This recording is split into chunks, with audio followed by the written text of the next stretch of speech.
හොඳයි ආයිබෝන් සියලු දෙනාට සුබ දවසක් වේවා ආයිබෝන් අපි පහුගිය සතියේ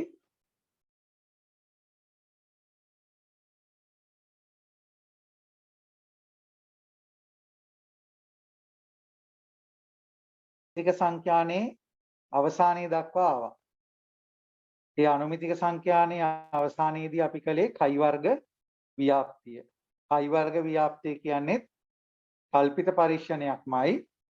නමුත් විශේෂ කල්පිත පරීක්ෂණ රටාවක් එතනදී තිබුණේ මෙන්න මේ ස්වායත්තතාව සඳහා කයි වර්ග පරීක්ෂාව කියන එක. මෙන්න මේ ස්වායත්තතාවය තමයි එතනදී පරීක්ෂා කළේ.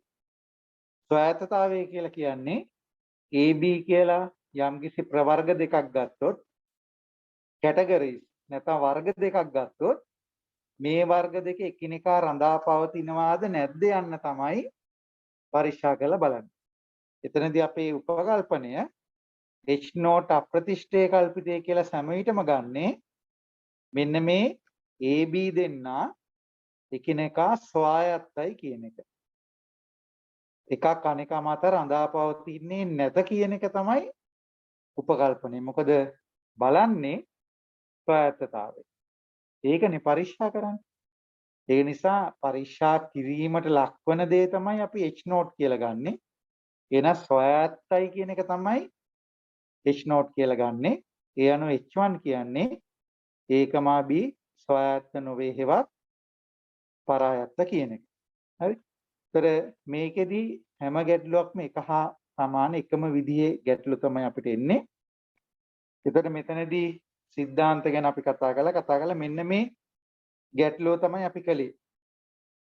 කරලා තව ගණන් දෙකක් මෙතන දීලා තියෙනවා. හරි. මේ ගණන් දෙක අපි එදා කළේ නෑ. ඒකේ මම පළවෙනි ගාන පාවිච්චි කරන්නම් දෙවෙනි ගානත් ඒ වගේම කරන්න පුළුවන්. හරි. ඒතර ඔයගොල්ලන්ට මම මේ හෑන්ඩ් අවුට් එක ෂෙයා කරලා තියෙනවා. print අරගෙනත් ඇති ඔයගොල්ලෝ. එහෙම නැත්නම් අඩු ගානේ ගණන් ටික ලියාගෙන හරි ඇති. එහෙම නැත්නම් අඩු ගානේ මේ WhatsApp එකේ තාම මේක ඇති. එතනින් හරි මේක ගන්න පුළුවන්. ඒතර මෙතන තියෙන ප්‍රචාරක දැන්වීමක් පිළිබඳ පාරිභෝගික මතයක් ඇසුරේ මාධ්‍ය තුනක් පුවත්පත් රූපවාහිනිය සහ ගුවන්විදුලි එකම අපි ටේබල් එකක් බලන්න ඕනේ ගමම්ම. ඒතර ටේබල් එකෙත් පේනවා පුවත්පත් රූපවාහිනිය සහ ගුවන්විදුලි කියලා අවස්ථා තුනක් තියෙනවා. එතකොට හතර වෙනසක් ඇතැයි යන නිශ්චය කිරීමට වාහන බැටරි නිෂ්පාදක කැමැත්ත දක්වයි. ප්‍රචාරක දැන්වීම සම්බන්ධ අධ්‍යයනයක ලැබූ ප්‍රතිඵල පහක් දැක්කේ. මොකද්ද කියන්නේ මතකයට ගැනීමේ හැකියාව. ඒ කියන්නේ දැන්වීම මතකයේ තියෙන පුද්ගලයෝ නැති පුද්ගලයෝ. සමහර දැන්වීම අපිට මතකයිනේ. නේ? සමහර වෙලන් දැන්වීම අපිට මතකයක් තියෙනවා. ඒක යම් කිසි මොන හරි කාරණයක් නිසා අපේ මතකයට තියෙනවා. ඒතර මතකයේ රැඳී තියෙන පුද්ගලයේ සංඛ්‍යාවක් ඉන්නවා. නොතිබී පුද්ගලයේ සංඛ්‍යාවක් ඉන්නවා. හරි? ඒතර පුවත්පත්වල 42ක් නෑ පුවත්පත්වල 25ක් නෑ පුවත්පත්වල 98ක් නේ පුවත්පත්වල 98ක් ප්‍රචාරය වෙනවා. ඒකෙන් 25ක් මතක තියෙනවා 73ක් මතකේ නෑ. ඒ විදිහට තමයි තියෙන්නේ. මේ දැන්වීම පිළිබඳ මතක තබාගත හැකි පුද්ගල සමානුපාතය සම්බන්ධයෙන් වෙසසි මාධ්‍ය බලපෑමක් තිබේදයි කීමට සාක්ෂියක්දයි 100% නිශ්චය කරනවා. කොහොමද පැහැදිලි? ස්වායත්තතාව සඳහා පරීක්ෂණයක් තමයි මේ තියෙන්නේ. එතකොට කොහොමද අපි මේකේ ගැටලුව සඳහා පිළිතුර හදාගන්නේ? පිළිතුරට අපි ගියොත් එතන මේ තියෙන්නේ ටියුට් එකේ ටියුට් නම්බර් කීයද මේ? 8 වෙන්න ඕනේ නේ. නෑ 7. හෑන්ඩ් අවුට් 7 8 වෙනි පිටුව.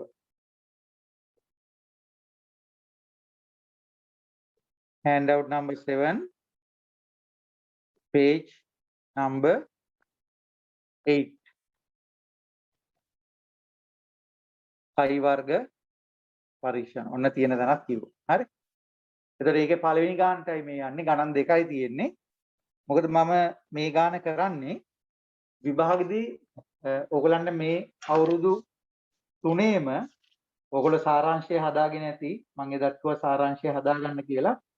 16 සැප්තැම්බර් 18 ජනවාරි 2020 ජනවාරි පෙබරවාරි පේපර්ස් 3 හැම පේපර් එකේම කයි වර්ග පරීක්ෂණ ගාණක් දීලා තියෙනවා.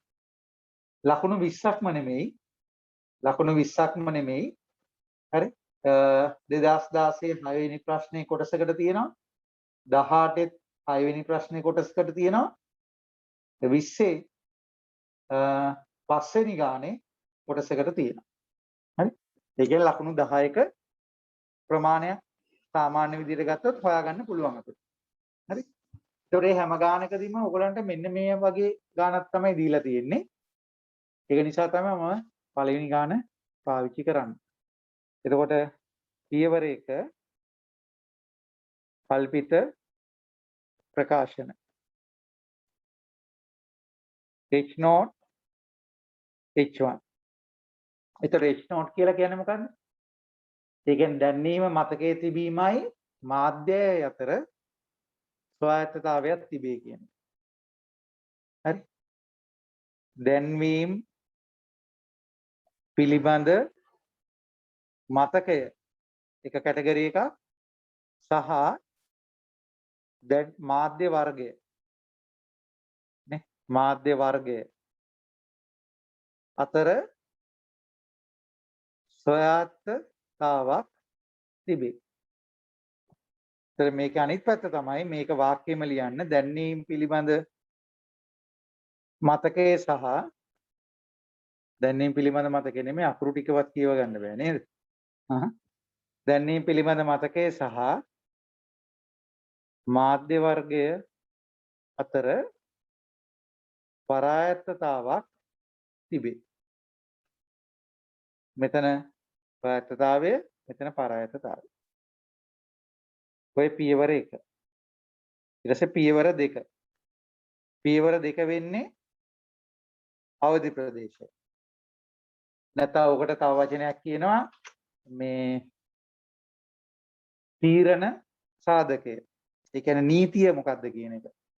හරි නීතිය.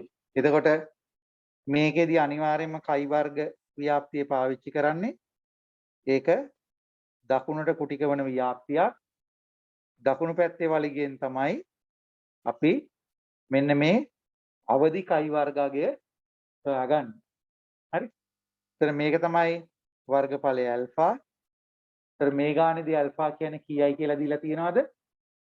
5යි. හරි. අපි නිකමට හිතමු මෙහෙම. කයි වර්ග ව්‍යාප්තිය හරි නැත්නම් සාමාන්‍ය කල්පිත පරීක්ෂණ ගානක් හරි සාමාන්‍ය කල්පිත පරීක්ෂණ කිව්වේ mu සඳහායි පයි සඳහායි. ඇල්ෆා නැත්නම් වෙස්ටිසියා මට්ටම දීලා නැහැ කියලා. එතකොට මොකද කරන්නේ? එතකොට ඔය ජනප්‍රිය වෙස්ටිසියා මට්ටමක් උපකල්පනය කරන්න. සමහරට මිස්ටේක්ලි ගානේදී එක දෙන්නේ නැති වෙන්න ඉඩ තියෙනවා. පේපර් එක බලන කෙනාට ඒ தත්ත්වය දෙන්න අමතක වෙනවා. හරි. එතකොට ඒ වගේ ලාගෙදී ඔයගොල්ලෝ උපකල්පනය කරන්න ඇල්ෆා කියන්නේ 5% කියලා. ඒක ඒකෝ ලියන්න ඕනේ. ඇල්ෆා 5% ලෙස උපකල්පනය කර ඇත. නැත්නම් 10% නේද? ඒ වගේ ජනප්‍රිය ඉලක්කමක් උපකල්පනය කරලා ගන්න ඕනේ. හරි? එතකොට මේකේ ඇල්ෆා 5යි කියලා දීලා තියෙනවා. එතන මේ කයි වර්ගය ගන්න නම් degrees of freedom ඕනේ. degrees of freedom කොහොමද ගන්නෙ? m ඍණ 1 n ඍණ 1. හරි? පේලි ගාන එකක් අඩු කරනවා, තීරු ගාන එකක් අඩු කරනවා. මේකේ පේලි 2යි. දෙකෙන් එකක් ගියා. තීරු මාධ්‍ය 3යි. එකතුව කියන එක තීරුවක් වශයෙන් සලකන්නේ නැහැ. එතකොට පළවෙනි කැටගරි එකේ මතකයේ තිබෙනවයි නැහැයි කියන 2යි. තීරු වලට තියෙන්නේ පුවත්පත් ගුවන්විදුලිය සහ රූපවාහිනිය. පුවත්පත් රූපවාහිනිය සහ ගුවන්විදුලිය 3යි. එතන මෙතන 1 2 2යි. එහෙනම් degree of freedom 2යි alpha 5යි. ඒතර වගුවෙන් කියවන්න ඕනේ ඔයගොල්ලෝ දෙවෙනි පේලියත් alpha 5 කියන අවස්ථාවක්. 5 කියලා කියන 0.5.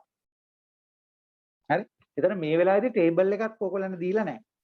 ඒ වෙනකොට ඕගොල්ලන්ට පල්ලෙහා දීලා තියෙනවා කයි වර්ග අගයන් 6ක්. ඒකෙන් ගැළපෙන එක තමයි තෝරගන්න ඕනේ. එතකොට ගැළපෙන්නේ මොකද්ද? ඒ නිසා මේකේ අපි තෝරගන්න ඕනේ කයි වර්ගය කුමන කයි වර්ගයේද? මුලින්ම තියෙන degree of freedom ඒක 2යි.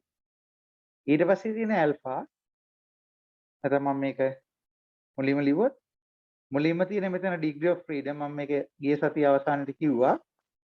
ඊට පස්සේ alpha. හරි? ඒ කියන්නේ කයි වර්ගය degree of freedom දැන් මෙතන 2යි.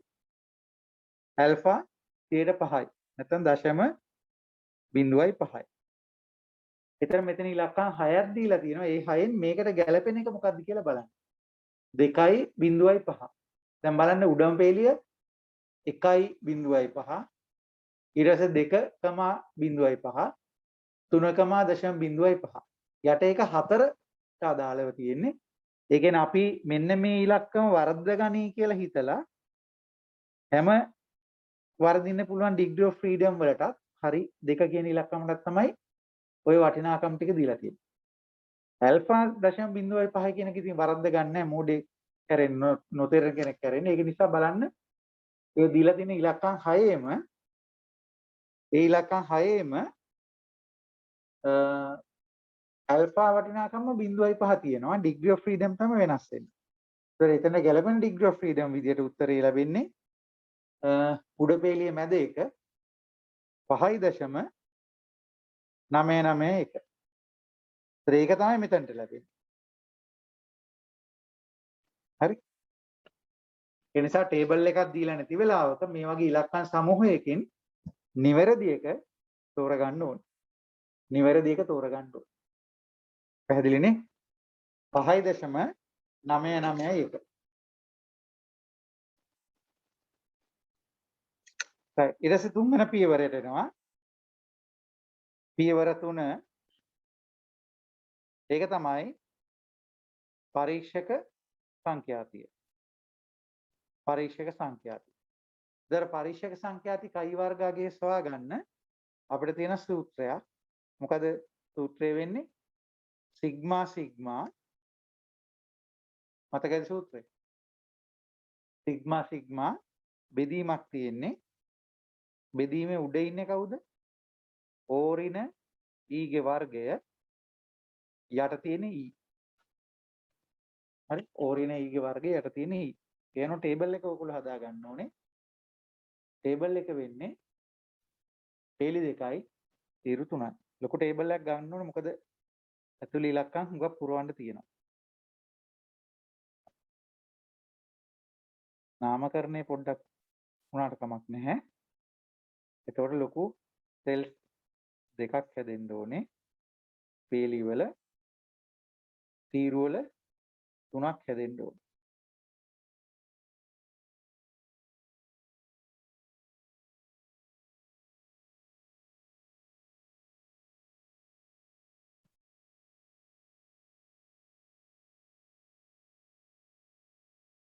right? එතකොට මෙතන තියෙන්නේ මතකයේ ඇත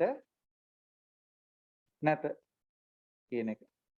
හරි මෙතන තියෙන්නේ පුවත්පත් රූපවාහිනිය ගුවන් විදුලියක්. ඉතින් ලියා ගන්න ඕනේ. ඒතර ওই ඉලක්කම් ටික අපිට දීලා තියෙනවා.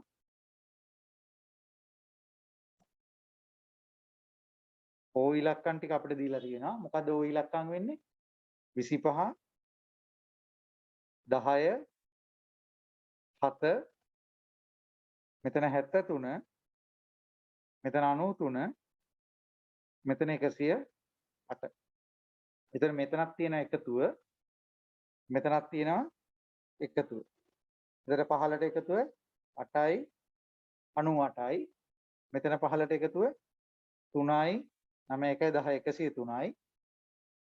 ඊට පස්සේ ගුවන් විදුලිය 110යි නෑ 115යි. මේ පැත්තේ හරහට එකතුව 25යි 10 35යි 7යි 42යි. මෙතන 274යි. දෙපැත්තටම එකතුව අනිවාර්යයෙන්ම සමාන වෙන්න ඕනේ 316. ඊට පස්සේ ගන්න තියෙන E ඉලක්කම E ගන්නෙ කොහොමද?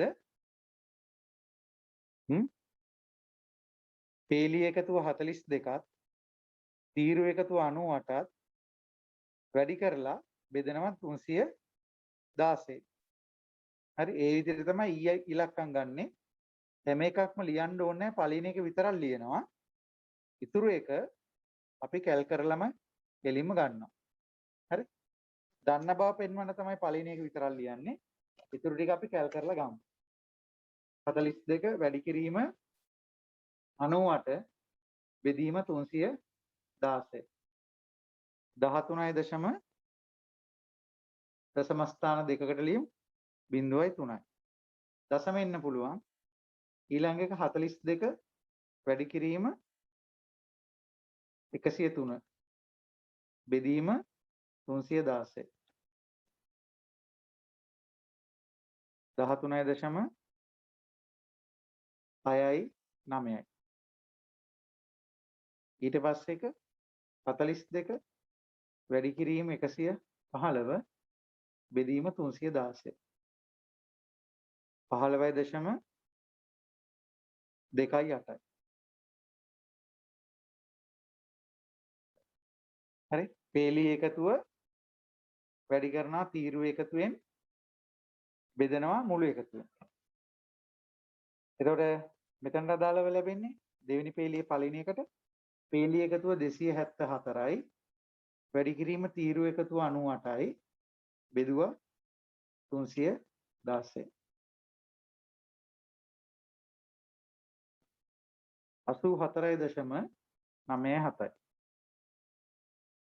ඊට පස්සේ එක පේලි එකතුව 274යි වැඩි කිරීම 103යි බෙදීම 316යි. 89.31යි. ඊට 274 වැඩි කිරීම 115 බෙදීම 316. ඒක ලැබෙනවා 99.72යි කියලා. දැන් පේලි එකතුව තීරු එකතුව ගැලපෙන්න ඕනේ. බලන්න පේලියේ පළවෙනි පේලිය 13.03 එකතු කිරීම 13.69 එකතු කිරීම 15.28 42 එනවා. දෙවෙනි පේලිය 84.97 එකතු කිරීම 89.31 එකතු කිරීම 99.72 එකතු කිරීම නැහැ එච්චරයි 274 එනවා. අනිවාර්යෙන් පල්ලෙහාට එකතුවත් හරි ගිහිලා තියෙනවා. චෙක් කරලා බැලුවොත් ඒක අනිවාර්යෙන්ම හරි ගිහිලා තියෙනවා. හරි මොකද පේලි දෙකේ එකතුව හරි ගියා කියන්නේ තීරු වලත් අනිවාර්යෙන්ම හරි යනවා කියන එක. හරි? එහෙනම් යටින් හොයාගන්න ඕනේ අපි මොකද්ද? මෙන්න මේ කයි වර්ගාගය ඩබල් සිග්මා ඒ කියන්නේ දිගට හරහාට එකතු කරනවා කියන එක. හරහාටයි පහළට එකතු කරනවා කියන එක. ඕගෙන් E අඩු කරලා වර්ග කරලා E ගෙන් බෙදලා. දැන් මට පල්ලෙහා ඉඩ නැති නිසා මම ඒක උඩින් ලියනවා.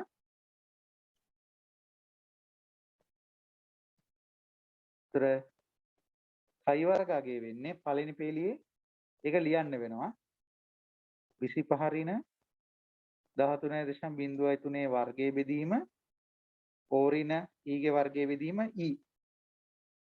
E කියන්නේ 13.03 එකතු කිරීම 10 ඍණ 13.69 වර්ගය බෙදීම 13.69 එකතු කිරීම 7 ඍණ 15.28 වර්ගය බෙදීම 15.28 එකතු කිරීම මොකද මේක පේලි දෙකක් නිසා අපිත් එක පේලි දෙකක් විදියට ලියමු. ඒතර අපිටත් අර අඳුර ගන්න ලේසි. 73 ඍණ 84.97 ඒකේ වර්ගයේ බෙදීම 84.97 එකතු කිරීම 93 ඍණ 89.31 වර්ගයේ බෙදීම 89.31 එකතු කිරීම 108 ඍණ 99.72 වර්ගයේ බෙදීම 99.72. හරි. දැන් මේ ටික ඕනේ නැති නිසා අයින් කරලා දාන්න.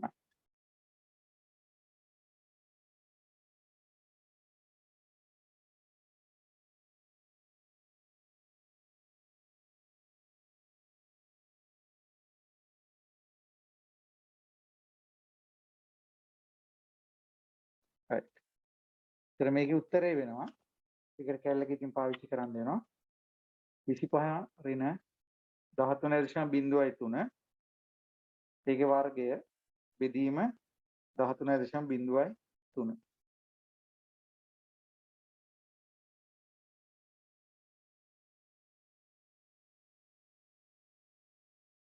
සමානයි 10.99.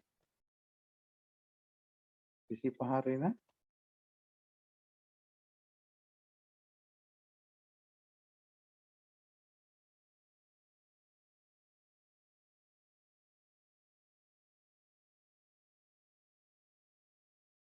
හරිනේ. ඊට පස්සේ 10 ඍණ 13.69. ඒකේ වර්ගය බෙදීම 13.69. ඒක 0.99.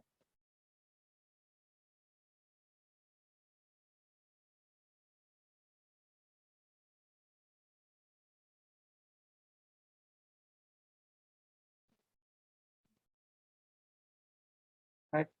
7 ඍණ 15.28. වර්ගය බෙදීම 15.28.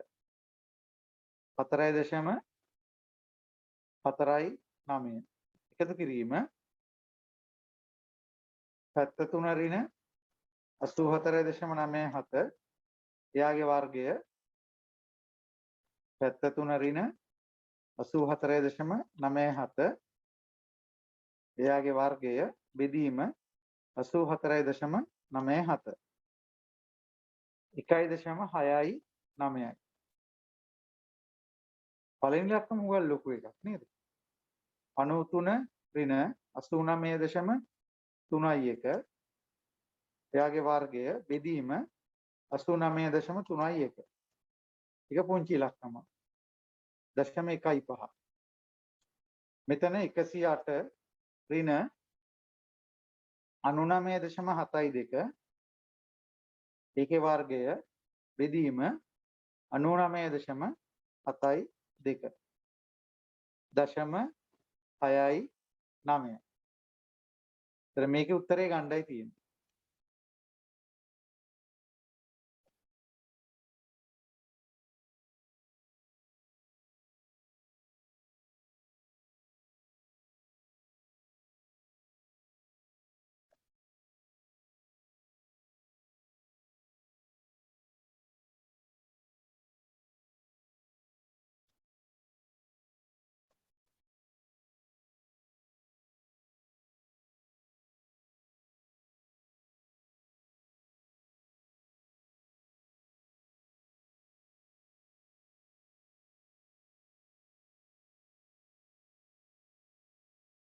right. 10.99 එකතු කළා 0.99 එකතු කළා 4.49 ලොකු ඉලක්කමක් එනවා. මොකද පටන් ගන්න එකම ලොකු ඉලක්කමක් වුණානේ.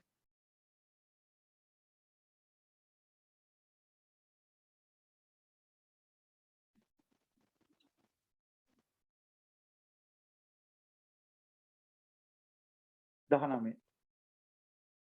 හරි. ඒතර 19 වැටෙන්නේ කලින් මේ චිත්‍රය අපි ඇඳා.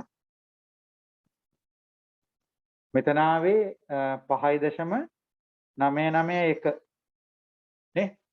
එතකොට මේක i වර්ගයේ වැටෙන්නේ මෙන්න මෙතනට. 19 මෙතනට. ඒ නිසා මේක අවදි ප්‍රදේශයට තමයි වැටෙන්නේ. හරි. එහෙනම් පියවර 4 වෙන්නේ තීරණය. එතකොට කොහොමද තීරණය ලියන්නේ? පරීක්ෂක සංඛ්‍යාති කයි වර්ගය පරිශ්‍රක සංඛ්‍යාති කයි වර්ගය අවදි ප්‍රදේශයට වැටේ. අවදි ප්‍රදේශයට වැටේ. ඒ නිසා H0 ප්‍රතික්ෂේප කරයි. H0 ප්‍රතික්ෂේප කරයි. එනම් ඇල්ෆා සමානයි 105 විසිසියා මට්ටමේදී ඇල්ෆා සමානයි 105 විසිසියා මට්ටමේදී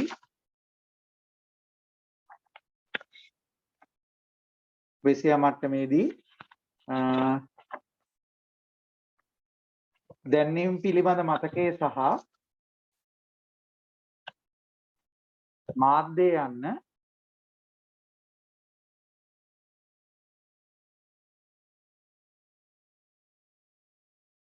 එකිනෙකට පරායත්ත වේ. එකිනෙකට පරායත්ත වේ.